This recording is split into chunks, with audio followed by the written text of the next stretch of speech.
Hello, how is everyone? And as you can see, I have a new setup here using the very basic, cheapest iPad using the Apple Pencil, and we're gonna try if it works well as compared to my old device, which is a Samsung Galaxy Tab, which came from like 5 years ago. The stylus is already so wonky. So currently, I am using an iPad with an Apple Pencil, okay, and we're gonna see if like it's effective in recording some calculations. Okay, so just for the sake of this video, let's consider a short problem. Okay, so I saw this thing. If you try to take the product, so let's call it letter P, of 1, the factorial of 1, factorial of 2, factorial of 3, factorial of 4, all the way up to the factorial of let's say 100. Okay, now let's consider this product. Okay, so now the task, oh, you have a huge space there, but we don't want that. So the task now, okay, will be to show that if you remove one factor, okay, the factor of course being this individual factorials, if you remove one of the factors, then P, the product, is a perfect square. Okay, so let's investigate that. And one way to do it. So the question is, do we remove 100 factorial, 98 factorial? Once you remove a certain number, how do you show that the remaining product is a perfect square? Okay, and so what you do is to recall a very fascinating property of the factorial, which says that if you have a factorial of an even number, okay, for example, 4 factorial, you can actually write it as 4. Okay, so if you have, let's write that down.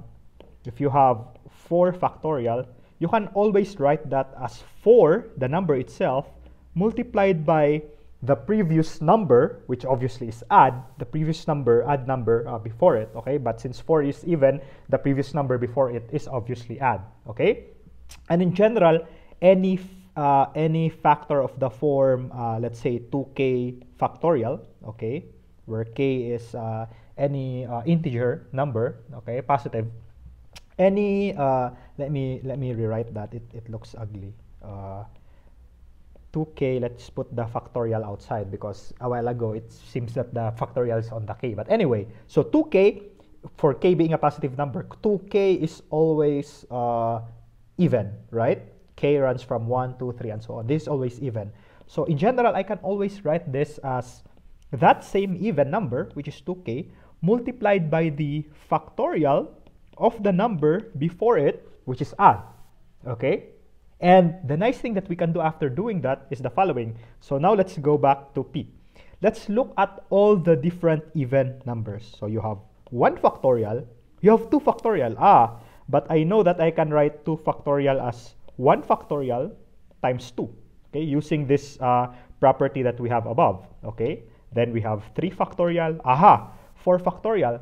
I can write that as 4 multiplied by 3 factorial.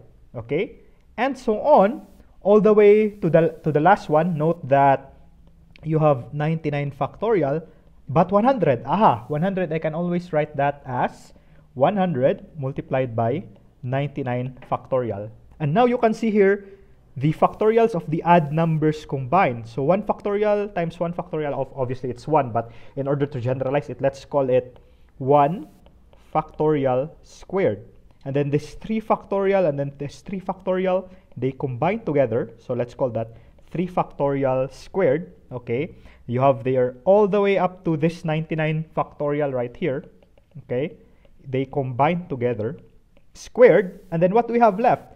We have products of even numbers because we have here 2 times 4 times 8 and so on all the way up to 100. Okay, so this whole thing here, this is multiplied by 2 times 4 times 6 blah blah blah all the way up to 100.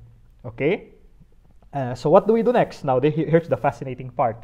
Note that here from the remaining even numbers here, that 2, 4, 6 all the way up to 100, I can factor out 2 further, right? So when we do that, so let's write this down. 1 factorial squared, 3 factorial squared, all the way up to 99 factorial squared. And now I factor out 2. Okay? So what happens if I factor out 2? What I'm left with is 1 times 2 times 3 and so on all the way up to 50. Correct? And then you have you factor out 2.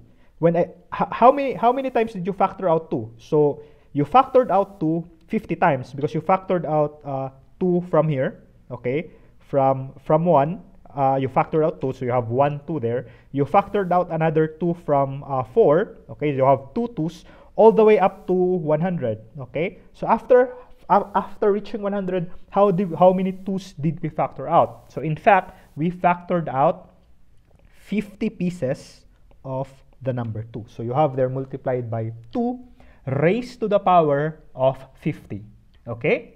And so now, what we do is, this whole thing, okay, this is nothing but 50 factorial.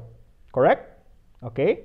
And this 2 here, 2 to the 50, I can always write this as 2 to the 25 squared, correct? From the properties of the exponents. And so now, rewriting the whole thing, let me write the products of the add factorials as 1 factorial multiplied by 3 factorial multiplied by 5 factorial and so on all the way up to 99 factorial.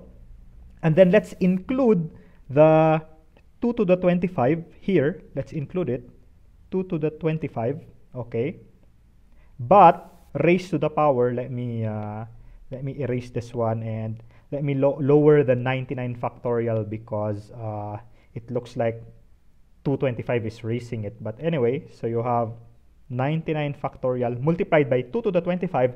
Don't forget, all of those are raised to the power squared.